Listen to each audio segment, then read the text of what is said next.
Bien le bonjour à toutes et à tous les amis, effectivement si tu es joueur de Call of Duty et si tu détiens potentiellement des bitcoins, je te conseille fortement de regarder cette vidéo parce qu'il y a quelque chose qui te concerne. En attendant, on va regarder bien évidemment tout ce qui s'est passé sur les news. Certaines petites blagues sont apparues bien évidemment pour le 1er avril. Celle-là, ça n'est pas une blague. Donc si tu as joué ou si tu joues à Call of Duty, il faut vraiment que tu regardes cette vidéo. Bien évidemment, si tu veux aussi t'intéresser à tout ce qui se passe dans l'écosystème crypto, la macroéconomie, l'économie, l'investissement, la blockchain, etc. Regarde cette vidéo jusqu'au bout. On va faire le point sur les news d'ici 2 minutes. On va regarder ensemble tout le marché donc de ce qui se passe actuellement et tout ce qui s'est passé ce week-end avec tous les jours fériés, bien évidemment en fin de vidéo, donc reste bien jusqu'à la fin de la vidéo. En attendant, si ce contenu te plaît, n'hésite pas dès le début de la vidéo à mettre un like. C'est le meilleur soutien que tu puisses nous faire, c'est gratuit et ça nous aide énormément. Si tu es nouveau, n'hésite pas à t'abonner, à activer la cloche et à regarder un petit peu toutes les vidéos qu'on vous sort absolument tous les jours. En attendant, on est parti, jingle pour les news. Là, pas de surprise, il y a du rouge derrière moi, il y a du rouge sur l'écran, il y a du rouge en haut à droite, il y a du rouge partout. Je vais t'expliquer pourquoi, mais je vais aussi t'expliquer pourquoi c'est très important ce qui se passe actuellement en direct aux alentours des 65 000 $ pour Bitcoin. Et regarde ce que je t'ai placé en termes de résistance, franchement c'est vraiment exceptionnel, on en a parlé la semaine dernière, mais c'est très important. On va revenir sur tous ces points-là en fin de vidéo. Avant toute chose, voici les news. C'est énorme! C'est énorme. On est en train de battre Elon Musk. Oui, le Dogecoin devient l'un des partenaires du Stade de France pour les Jeux Olympiques de 2024. C'est vraiment une information qui est exceptionnelle, qui vient de tomber du coup sur la plateforme là, et franchement c'est assez incroyable. Ça risque de relancer du coup le Dogecoin sur pas mal de choses. Donc je t'invite à regarder l'article si tu veux comprendre un petit peu ce qui se passe avec le communiqué officiel qui est tombé à ce sujet. Bien évidemment, je t'invite aussi et surtout à regarder ce que je te montre là-dessus. Normalement, si tu as réfléchi, tu comprends rapidement ce que je viens de t'expliquer. On continue avec la Russie qui vient donc de nous expliquer et d'avouer qu'il y a eu 4 780 milliards de roubles, donc ça équivaut à peu près 51 milliards de dollars qui ont circulé de par les Russes sur l'écosystème crypto. Effectivement, on en parle un petit peu moins, mais le peuple russe, quand ils ont eu, quand ils ont décidé un petit peu, le gouvernement de foutre le bazar, le peuple, lui, qui n'est pas forcément d'accord, a vu le rouble se viander la tronche et du coup, pour pouvoir se hedge et donc se protéger un petit peu de ce qui s'est passé sur sa propre monnaie, beaucoup ont utilisé l'écosystème crypto, bien évidemment l'écosystème crypto, et oui, ça n'est pas fait que pour faire des choses catastrophiques, comme le dit ton oncle à ton repas de famille, mais c'est aussi très intéressant quand tu as un gouvernement qui fait des choses que tu n'aimes pas forcément. Bref, ça prône la liberté, entre autres, etc. Des choses qu'on vous explique depuis très longtemps. On continue et ça juste je vous fais une petite piqûre de rappel sur le sujet, mais effectivement parce que ça va aussi engendrer un petit peu ce qui se passe si tu as cliqué sur la vidéo par rapport au titre de Call of Duty, etc. Mais sache quand même que la blockchain va révolutionner l'industrie du jeu vidéo, c'est pas une blague, et ça c'est grâce à l'écosystème NFT notamment. Ce qui est important, premièrement, je vous fais un rappel, mais tu vas directement posséder tes jeux et tes actifs sur les jeux. Ça fait des années que tout le monde demande, notamment à la plateforme de Steam, etc., de pouvoir revendre ses jeux, ce qui n'est pas possible. Si ton jeu est devenu un NFT, ce sera le cas. Et ça, c'est une réelle révolution. C'est vraiment très intéressant pour tous les joueurs. Et moi, le premier, quand je joue à certains jeux, etc., j'aimerais potentiellement me dire, voilà, c'est bon, j'ai joué quelques mois à ce jeu-là, j'ai plus envie d'y jouer, mais j'aimerais bien pouvoir le revendre pour pouvoir potentiellement m'acheter d'autres jeux. Ça n'est pas possible jusque-là et la blockchain va permettre de le faire. Ça, c'est vraiment exceptionnel. Ensuite, tu vas aussi pouvoir gagner de l'argent en jouant directement au jeu, bien évidemment, outre le fait de pouvoir faire des tournois et d'avoir du cash prize, comme on l'a déjà vu un petit peu ce qui se passe, et tu peux pouvoir voir directement ce qui va se passer en coulisses, parce que la blockchain va pouvoir cartographier tout ce qui se passe. Alors on est au tout début, donc tu sais très bien, surtout dans le monde des jeux vidéo, que ça prend beaucoup de temps à faire du développement, mais ça va arriver. La blockchain, le gaming, ça va être une association exceptionnelle, et je te l'annonce directement dans les années à venir. En tout cas, si tu as des commentaires, des avis à me faire paraître un petit peu sur cette partie-là, donc vraiment sur blockchain, NFT, gaming, dis-moi tout ça en commentaire. Effectivement, on est au tout début. Moi, je te parle aussi de l'intégration des très très gros jeux dits AAA qui peuvent commencer à accepter ce genre de choses. Dis-moi si tu penses que c'est une bonne idée. Est-ce que tu penses qu'il y a des choses à travailler? Est-ce qu'on en est encore loin? Est-ce que c'est quelque chose qui va arriver bientôt? Est-ce qu'on va voir que des jeux vraiment axés crypto? Ou est-ce que c'est des jeux qu'on connaît, type GTA, Call of Duty, qui vont accepter tout ça? Dis-moi ça dans les commentaires, je trouve ça vraiment très intéressant. Le bazar en ce qui concerne Binance et le Nigeria, c'est toujours en cours, et là on a certains responsables qui vont attaquer du coup le gouvernement nigérien parce qu'ils ont été détenus au Nigeria de façon interdite, bien évidemment. Il y en a un qui a réussi à s'échapper. En tout cas, comme d'habitude, on vous tient au courant chez Blockchain Capital de tout ce qui se passe à ce sujet-là. Si jamais ça t'intéresse, ça moi je trouve ça assez drôle quand même d'être au courant de ce qui se passe et quels sont les 5 pays selon Google, selon les Google Search que tu peux regarder, Google Analytics, qui sont le plus intéressés par Bitcoin. Et bien évidemment c'est le Salvador qui tombe top 1 forcément parce que c'est le seul et premier pays qui a accepté Bitcoin en tant que monnaie de gouvernement, c'est-à-dire qu'ils peuvent payer leurs taxes en Bitcoin directement là-bas. Après on a le Nigeria, c'est pas pour rien qu'on a eu toute cette affaire actuellement entre Binance et le Nigeria, c'est parce que justement au Nigeria il y a eu pas mal de problèmes en 2021 etc. Et du coup il y a eu beaucoup d'utilisation du Bitcoin, et notamment maintenant le gouvernement du Nigeria attaque Binance notamment sur ce genre de choses. Après on a le Liechtenstein, la Suisse et l'Autriche.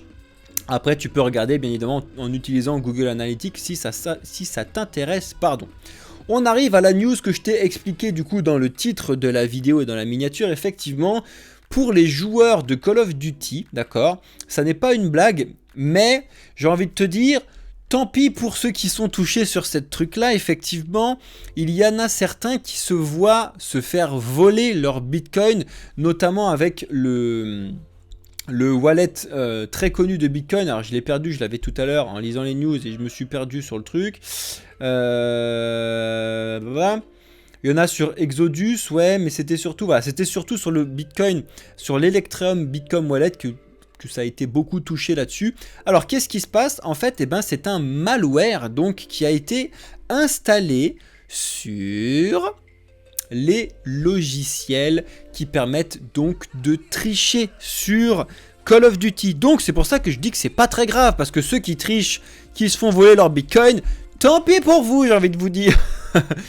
Parce qu'effectivement, si tu ne triches pas, donc si tu n'as pas utilisé de logiciels supplémentaires à Call of Duty pour pouvoir tirer à travers les murs, voir les gens à travers le mur, ou avoir un AM directement qui va viser à ta place sur la tête des gens, etc., tu ne crains rien. Par contre, tous ceux qui font de la triche, c'est pas bien. Vous avez PAMPAMFFS qui vous avait été fait directement si vous avez des bitcoins. Et c'est pas une blague, c'est vraiment pas un poisson d'avril pour le coup. Effectivement, donc tous les pay, enfin pas tous, mais il y a certains pay to cheat qui viennent d'être touchés, en tout cas sur cette partie-là. Pas mal d'études, grosses annonces qui ont été faites du coup sur la fin de la semaine dernière là, sur cette partie-là. On vous tiendra au courant de l'avancée qu'on a eue sur cette partie, mais bon, on a Microsoft directement qui essaye vraiment de voir qu'est-ce qui se passe, parce que c'est vraiment pas une blague, et voir un petit peu concrètement comment ça fonctionne, quoi, parce que normalement c'est protégé par tes clés privées, etc. Faut aller chercher un petit peu plus loin. En tout cas, si tu as plus d'informations sur le sujet, n'hésite pas à me le dire en commentaire, qu'on puisse regarder ensemble. Et si tu as un avis à tous ceux qui font du cheat, bien évidemment sur Call of Duty, tu peux le mettre en commentaire aussi, comme d'habitude. On peut discuter de ça ensemble, les amis. On continue avec Vitalik Buterin, donc c'est assez étonnant, qui a validé la technologie de WorldCoin en ce qui concerne la sécurité des données. C'est assez énorme ce qui se passe. Voilà, donc sur un tweet, il a expliqué, voilà, vraiment, ils ont fait un très très bon travail sur la l'aspect privé des données, donc les données privées. Et c'est assez intéressant ce qu'il a dit, je trouve, pour le coup. Affaire à suivre, tu sais que le WorldCoin c'est très sujet à controverse de partout. Il y en a qui t'expliquent que c'est génial, il y en a qui t'expliquent que c'est très dangereux, tu sais le scan d'iris et la gestion des données derrière. Je pense qu'on est au tout début de ce type de technologie et ça va vraiment être très important et très intéressant, notamment sur les papiers d'identité, ce genre de choses, les mots de passe, ce genre de trucs.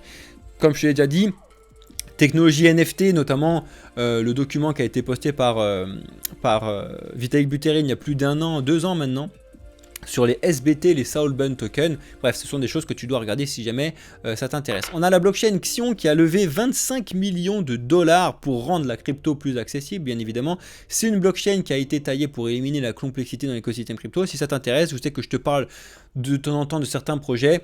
Ça mérite du coup votre attention, je pense, d'aller regarder en tout cas ça. Ces 25 millions ont été investis notamment de la part d'Animoca Brands donc et Multicoin. Donc Animoca Brands, un très gros projet axé sur les NFT si tu connais. On a appris bien évidemment que FTX allait commencer à nous rembourser d'ici fin d'année 2024, début 2025. Par contre, très mauvaise nouvelle, ils vont nous rembourser au taux du Bitcoin et donc des cryptos de novembre 2022, soit le moment où c'était une catastrophe. Bitcoin à 18 000 $. Donc voilà. Donc si vous pensiez être remboursé avec vos cryptos directement dessus, bah tant pis, c'est pas comme ça que ça va se passer. Si vous avez des stablecoins, ça vous touche pas beaucoup. Perso, j'avais pas grand chose dessus. Moi, je crois que j'avais un Ether 5 parce que j'avais déjà retiré les trucs au dernier moment, mais j'avais un petit peu qui était resté. Bref, sur un pool de trucs. Bref, on s'en fout. Donc, un Ether 5, c'est pas beaucoup, mais je préférais bien évidemment récupérer un Ether 5 plutôt que de récupérer l'équivalent que je vais toucher du coup de 2022. Mais bon, c'est comme ça que ça va se passer. En tout cas, on vous tiendra au courant. Encore une fois, faites très attention aux arnaques qui tournent à ce sujet-là. Bien évidemment, ceux qui s'occupent de nous rembourser ne nous demandent pas de clés privées sur de choses comme d'habitude. S'il vous plaît, ne vous faites pas avoir. On en a vu pas mal des informations à ce sujet-là, mais cette fois-ci, c'est Arthur Hayes qui nous explique, voilà, avec cette petite Don't be too quick into poupou meme coin. Voilà, il t'explique que selon lui, les meme coins, donc que tu vois un peu partout et surtout notamment sur les projets de Solana actuellement, c'est un mal pour un bien, c'est-à-dire que c'est un mal parce que ça va permettre... c'est un mal parce que ça n'est pas du tout dans les valeurs de la blockchain. La blockchain, elle est là pour pouvoir proposer quelque chose de réel avec une vraie technologie et une vraie utilisation derrière, alors que les mêmes coins, bon, c'est éclaté au sol. Donc c'est censé être un mal pour un bien parce que ça va permettre une adoption peut-être plus rapide, ou du moins certaines personnes qui vont rentrer et vont comprendre l'utilisation alors qu'ils seraient peut-être pas rentrés sans ça. Voilà. Bon bref, si jamais tu veux regarder un petit peu ce qui se passe sur le compte rendu que nous a fait Arthur Hayes là-dessus, bien évidemment, tu retrouves tous les liens des informations que je te propose sur notre Discord Blockchain Capital. Donc, sois bien évidemment présent dessus. Et surtout, très important, les amis, aussi, regarde le premier lien que tu as dans la description de la vidéo YouTube en dessous. C'est notre site internet à nous. Donc, c'est pas pour faire une petite pub, mais c'est pour que tu puisses te rendre compte du projet Blockchain Capital. Qu'on n'est pas du coup tout petit, qu'on est vraiment une société, accès en France, etc. Tu as du coup toute l'équipe qui travaille. On a plus de 10 personnes. Et surtout, tu vas pouvoir retrouver... du coup nos différents services, notamment avec le premium, avec l'abonnement mensuel, et tu peux prendre directement et payer directement avec ta carte bleue le premium sur notre site internet si ça t'intéresse. En ce moment, c'est la grosse mode du liquid restaking sur Ether, notamment grâce et uniquement grâce à Eigenlayer qui va arriver sur Ether. Mais on a certains projets, et notamment Ether.fi qui fait beaucoup de bruit sur le liquid restaking. Alors si tu veux comprendre comment ça fonctionne, bah, rejoins-nous sur Discord, on va pouvoir discuter de ça ensemble. Mais actuellement, tu as Ether.fi, Renzo, Puffer, KelpDAO, AigenPi et d'autres, Swell encore, qui font beaucoup de projets sur du coup le liquid restaking, comment ça fonctionne, etc. On peut vous apprendre ça si ça t'intéresse, mais je pense que c'est vraiment très intéressant de comprendre comment ça fonctionne, du moins la technologie et bref, en termes de rendement passif, je trouve ça vraiment très très intéressant. On continue avec Vitalik Buterin qui nous explique et qui revient du coup sur un post qu'il avait posté il y a 1 an et demi sur les Layer 3, comme quoi les Layer 3 c'était potentiellement quelque chose de vraiment très très intéressant sur l'apport de scalabilité et donc de rapidité sur Ether. Donc ça voilà, c'est selon ce qu'il nous explique, il revient dessus. Par contre, pour le PDG de Polygon Labs, il t'explique que là, il n'y a pas du tout de besoin d'avoir des Layer 3 pour faire du scaling sur les réseaux, et que selon lui c'est vraiment un gros problème et que ça pourrait potentiellement même être un danger pour Ether. Donc voilà, tu vois, comme d'habitude il faut peser le pour et le contre, il y a toujours des gens qui sont pour, des gens qui sont contre. Le but du jeu que je t'apporte dans ces news là, c'est que tu puisses toi te faire ton propre avis dessus. Je suis pas là à te convaincre let's go les Layer 3, pas les Layer 3 sur ce sujet là en particulier, mais je t'apporte du coup des différentes visions. Tu vas les étudier, tu vas regarder un petit peu ce qui se passe, tu peux bien évidemment nous demander quand on fait des lives un petit peu notre avis et tout, mais là ces vidéos là de news que je te fais, c'est vraiment pour que tu puisses être au courant des news, de ce qui se passe dessus, sans que je te les lise, je te les apporte, après tu vas t'intéresser, tu vas piquer un petit peu celle qui t'intéresse toi. Voilà. Le marché crypto est en chute libre, avec bien évidemment le rouge que je te mets derrière. Alors je vais t'expliquer tout ça tout à l'heure, mais c'est un petit peu logique, surtout que c'est pas encore pour l'instant grave par rapport à ce que je t'explique depuis des semaines, parce qu'on est toujours dans notre range entre 63 et 73 000 $. Je vais revenir dessus en fin de vidéo, donc reste bien jusqu'à la fin pour que je puisse t'expliquer tout ça. En Argentine, tu sais qu'on a le nouveau gouvernement de Javier Milei qui force tous les fournisseurs de services crypto à s'enregistrer. Bon. Actuellement en Argentine ils font face à une inflation qui bat tous les records, là on est vraiment sur des choses assez incroyables, et du coup forcément les gens se tournent beaucoup vers le dollar, parce que lui il veut dollariser le pays, comparé à certains qui veulent dédollariser, notamment les BRICS, mais bref, et il y en a beaucoup qui se tournent vers l'écosystème crypto, les stablecoins, etc. pour pouvoir pallier à cette inflation. N'oubliez pas que ça pend au nez de tout le monde, mais il y a beaucoup d'Argentins qui avaient énormément d'argent en cash qu'ils avaient mis quelque part, et du coup ils se sont vus perdre en valeur énormément. Donc faites très très attention si vous avez du cash. Le cash c'est le pire ennemi de n'importe quel investisseur. Il n'y a aucune personne de riche sur ce monde qui a beaucoup de cash. Les riches ne sont pas bêtes, ne mettent rien en cash, ils investissent les riches. D'accord ? C'est normal. Encore un nouveau projet que je voulais t'expliquer qui a fait une grosse levée de fonds, c'est 8,750 millions de $. Donc c'est Midas avec son stablecoin, justement MT-Bill, d'où le nom, parce qu'en fait il est basé sur les bills américains, là, donc les... j'ai plus la traduction française, à chaque fois je me fatigue avec ces traductions. C'est les coupons là, de la dette américaine, bref. Et du coup, pour pouvoir utiliser ça en stablecoin, bon, une idée comme une autre, affaire à suivre. N'oubliez pas, il faut faire très attention sur les stablecoins. Je déconseille fortement tous ceux qui ont du coup tout en un seul stablecoin. Vous savez qu'on l'a bien vu avec l'UST notamment, qui était très solide avant de tomber, faites très attention. Vaut mieux en avoir 3-4 et répartir 25 ou 33% sur ces stablecoins là. Vous savez très bien que moi personnellement j'aime bien USDT, USDC, forcément c'est pas que je les aime bien, c'est qu'ils sont devant tout le monde, donc en termes de stabilité c'est un peu mieux. Par contre moi j'aime beaucoup le DAI et les valeurs qu'il y a derrière le DAI. Ça y est, donc je vous l'ai dit la semaine dernière, la sentence est tombée pour SBF, donc Sam Bankman-Fried, l'ancien directeur donc de FTX. Il a pris 25 ans de prison dans les tronches, pif, paf, pouf, ça c'est fait. Mais quel en est-il pour ses 3 principaux collaborateurs? Donc bien évidemment Caroline que tu vois ici, on va le suivre ces prochains jours, prochaines semaines, ce qui va se passer.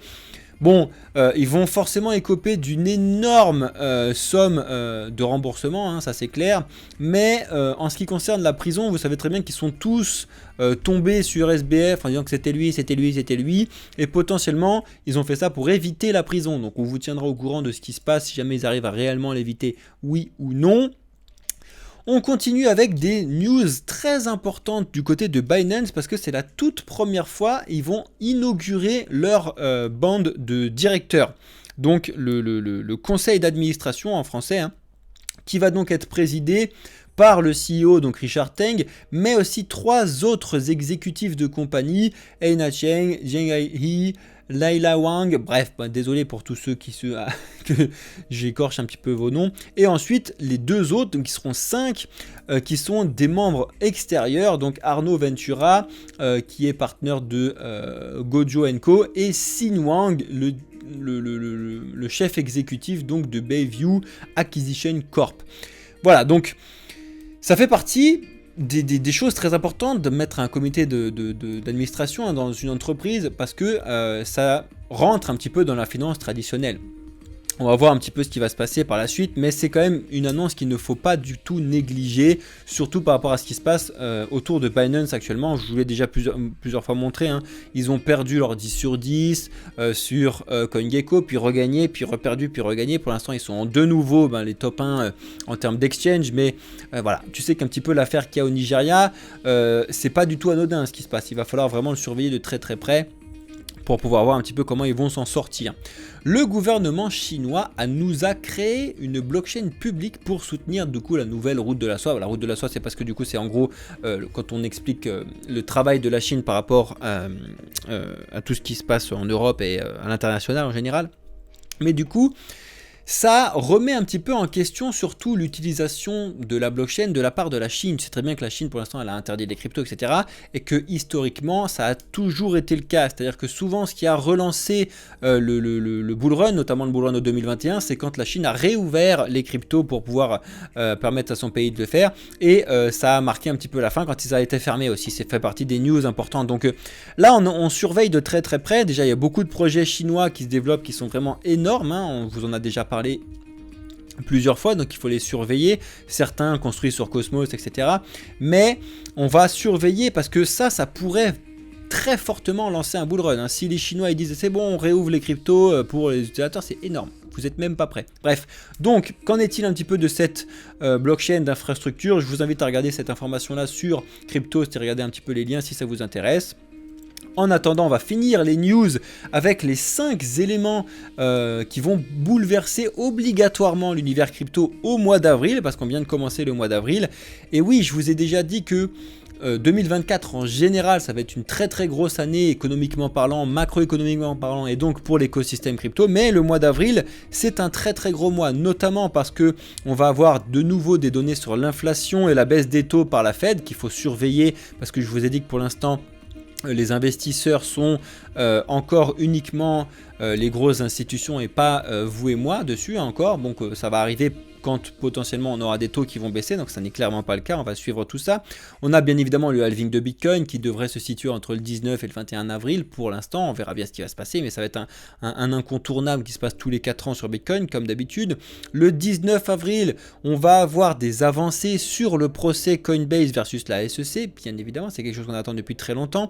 Le 30 avril aussi, parce que normalement c'était en février, mais ça a été repoussé fin avril.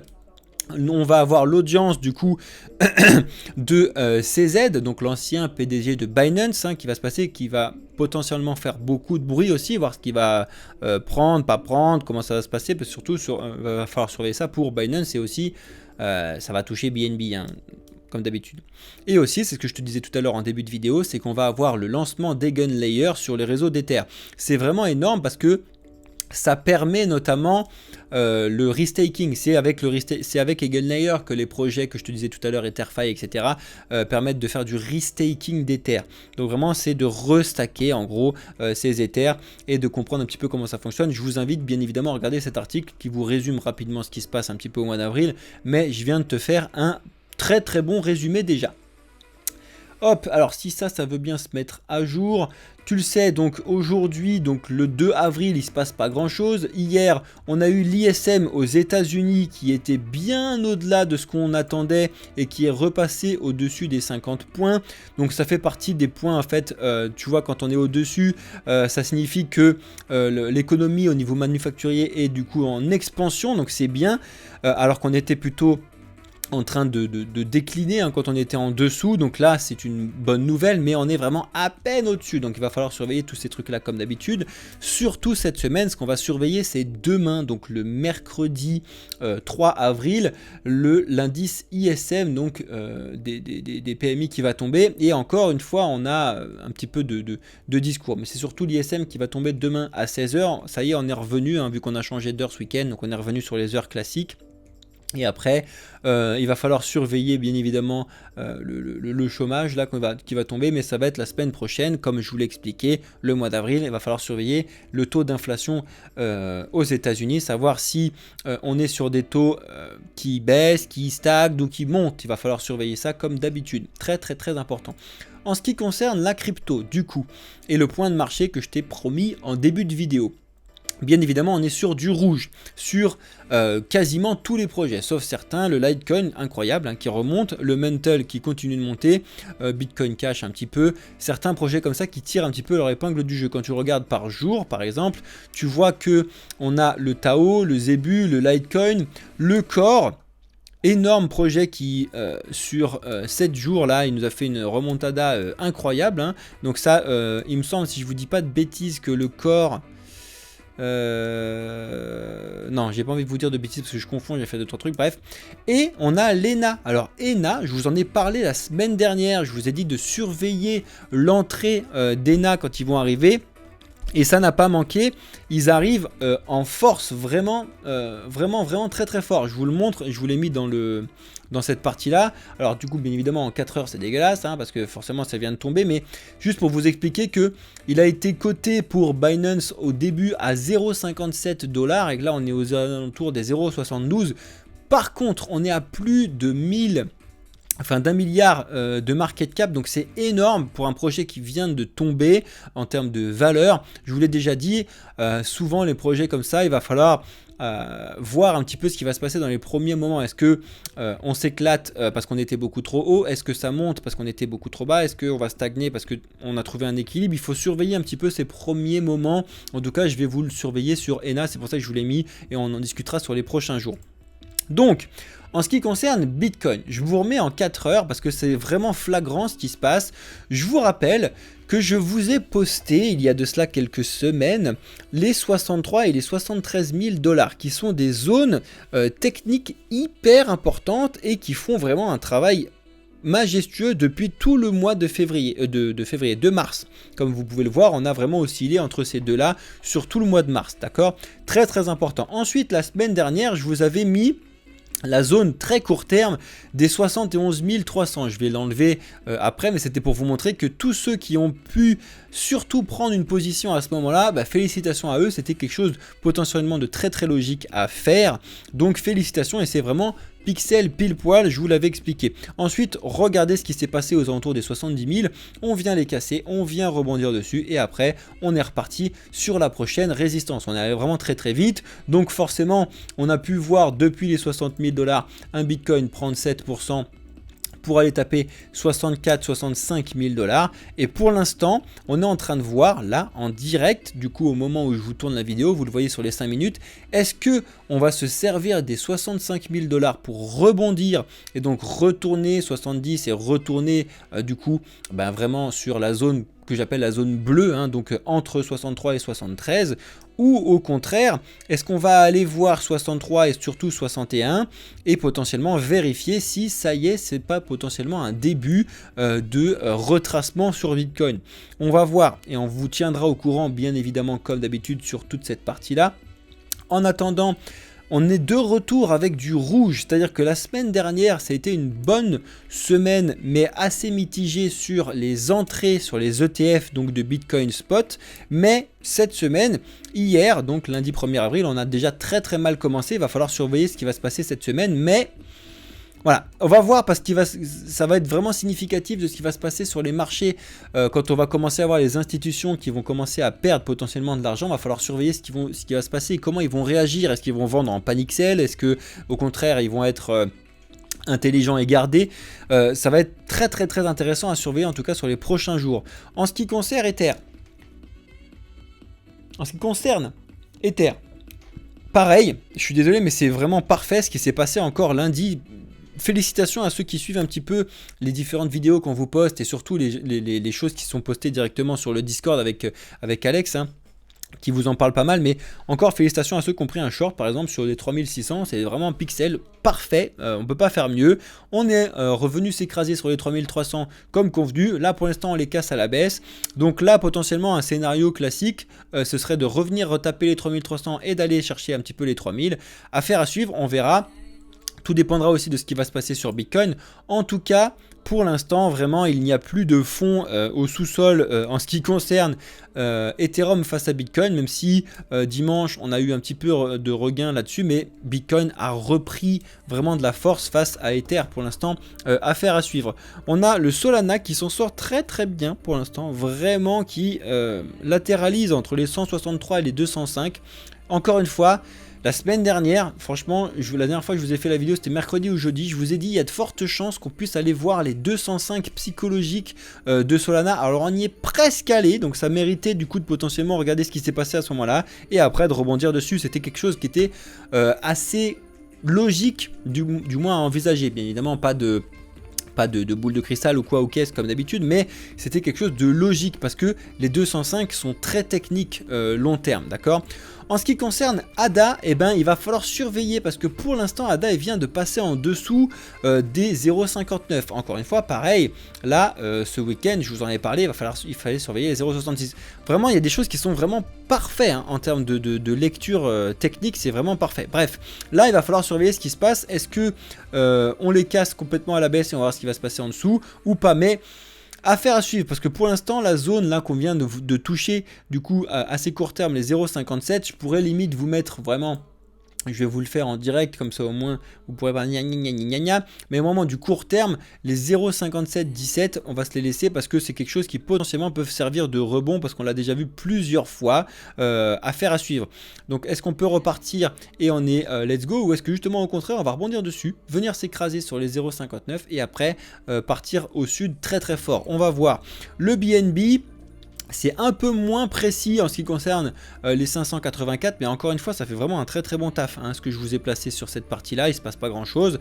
Le Ripple parfait aussi, lui a très très bien rebondi sur les 65 et puis un petit peu en baisse. On va voir et on va suivre Bitcoin hein, bien évidemment sur cette partie là, donc il n'y a pas grand chose à vous dire.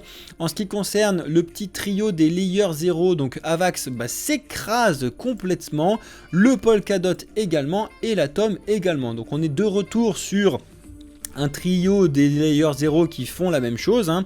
Il y a eu pas mal de changements, surtout Avax et Atom hein, qui ont eu des mouvements assez intéressants, mais là on est revenu sur quelque chose donc qu'on connaît, à savoir quand il y en a un qui baisse, les autres baissent, et pour l'instant ils font plus ou moins la même chose. Le Matic vient de rebondir de façon parfaite, encore une fois hier je vous l'ai dit, les psychologiques là c'est parfait. On est passé en dessous, on vient rebondir et après on s'écrase. Franchement le Matic il fait quelque chose de très très très logique, encore une fois technique, très logique. Donc on va voir si on retourne sur les courts termes 0,82, 0,75 ou est-ce qu'on se sert encore une fois d'une zone pour pouvoir rebondir et repartir. On va suivre ça comme d'habitude. En ce qui concerne le Dogecoin qui a été très très bon et très puissant la semaine dernière, vraiment, tu vois que depuis le top qu'il a fait quand je vous avais fait la vidéo jeudi, eh ben, il a perdu 20%. Encore une fois, je vous l'ai dit, quand vous commencez à voir des news dans les médias mainstream, c'est en général trop tard. Et c'est exactement ce qui s'est passé. Exactement ce qui s'est passé. Le Shiba était beaucoup plus calme et s'est écrasé. Le Floki est en train de casser le sous-sol aussi. Le PEP pareil, pardon. Et par contre, c'est le WIF qui lui reste quand même très très fort et qui a potentiellement une progression. Franchement, il m'étonne vraiment ce qui se passe là-dessus. On a eu une perte de 24% l'autre fois, et là, juste aujourd'hui, on a vraiment un regain de quasiment 10% sur le WIF. C'est assez énorme. Assez énorme. Bref. En ce qui concerne le Link, eh ben lui pour le coup, je suis désolé, mais il est quasiment parfait en termes d'aspect technique par rapport aux résistances que je vous ai postées.